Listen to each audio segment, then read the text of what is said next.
আপোনাৰ মোৰ কোন জগৰ কথা যেতিয়া ব্যক্ত হওঁ আমি থাকিব নোৱাৰা হওঁ সেইকাৰণে মনত ভাবিছোঁ অগ্নি গান হয় বুজাই বঢ়াই কিহত হয়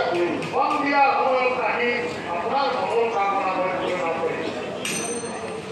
সন্ধিয়া সময়ত আহিবা আৰু তুমি মোক স্বামী বৰণ কৰিবা নিশ্চয় স্বামী বৰণ কৰিম বুলি ভাবে এওঁতো ইচ্ছা কৰাই নাছিল তথাপি যে আহোঁ বুলি কৈছে যাব দিন যায় যদি আৰু নাহে যাব নিদিম কিজানি তেওঁ আহেগে তুমি সঁচা কথা কৈছা সন্ধিয়া সময়ত তুমি মোৰ ওচৰলৈ আহিবা ঠিক আছে মই তোমাক কথা দিম তুমি এতিয়া যোৱা প্ৰতিবিলাক ঘৰত থবা আৰু ঠিক সন্ধিয়া হোৱা মাত্ৰকে তুমি মোক আহি স্বামী প্ৰদান কৰিবা আৰু মনত ৰাখিব কথা যদি তুমি ইয়াৰ পৰা গৈ মোৰ মনৰ বাচ্ছা পূৰ্ণ নকৰাকৈ গৈ তুমি যদি মোৰ ভয়ত পৰ্বত লুকাই থাকা যদি তুমি পৰ্বতৰ ঘৰত লুকাই থাকা মই ভূমিকম্পৰ সৃষ্টি কৰি মোৰ পৰ্বতত তাৰ পৰা তোমাক মই উলিয়াই লৈ আহিম মোৰ ভয়ত যদি তুমি সাগৰৰ তলিত লুকাই থাকা খণ্ডক কৰি কুহিলমতে জল তাৰ পৰা তোমাক মই বিচাৰ কৰি আনিম যদি তুমি গাঁতত লুকাই থাকা হস্লোকত ভঙা দি ইয়াৰ চাল হেৰি কৰা দিম কোনো কাৰণত তুমি ৰক্ষা নাপাবা ঠিক আছে যোৱা গাড়ীমান ধানিষ্ঠ মুনি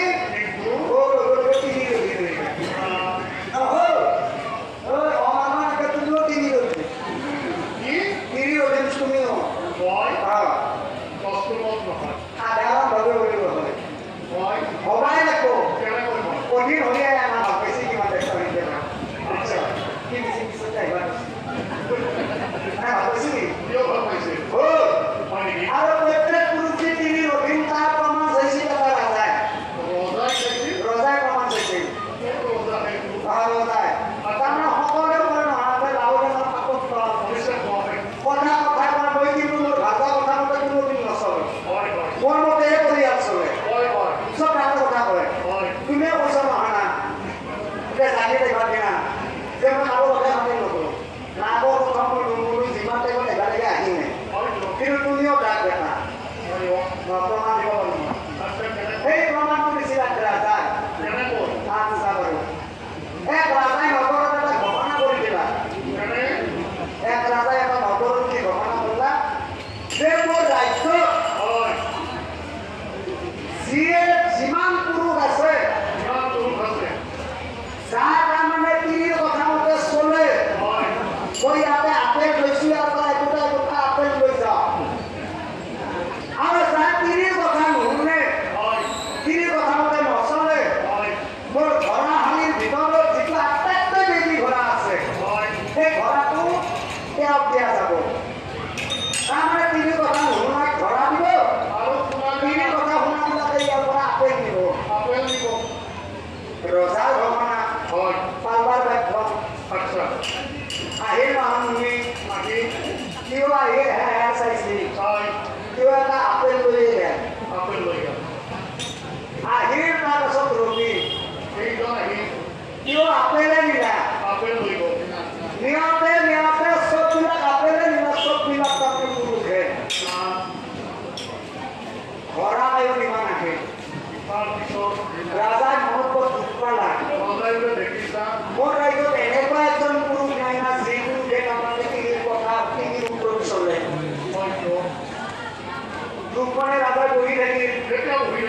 চাওঁতে চাওঁতে এজন আহিল গোটেই মানে অসম মানে পুৰুষ আহিল আহি ৰাজা কৈছে মহাৰাজ মই কোনো কাৰণত তিনিৰ কথা মতে নচলো মই কোনো কাৰণত নচলো গতিকে মোক এটা আপোনালোকে ঘোঁৰা দিয়ক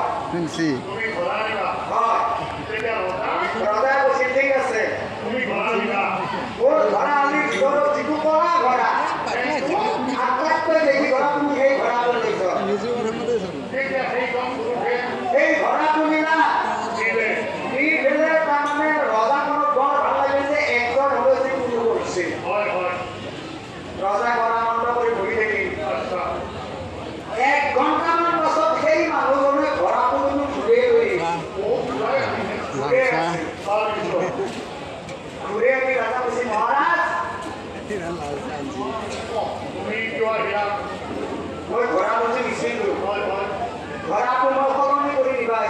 মৰণি কৰিবা অঁ অঁ এই লাও চাহ